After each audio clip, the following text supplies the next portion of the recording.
Kayığı başka arkadaşlarla beraber biz bulduk, evet. Nasıl fark ettiniz kayığı?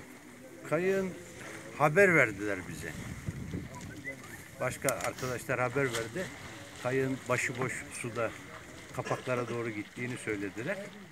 Biz de buradan motorlu kayığımızı çalıştırdık. Öbür taraftan da başka bir arkadaş çalışıyor. O bizden daha önce ulaştı. Ama kayık zaten uzaktan da yanına gittiğimizde de boş olduğu belliydi. Kayığı kenarıya çektik buraya. Küreğin biri yoktu kayıkta.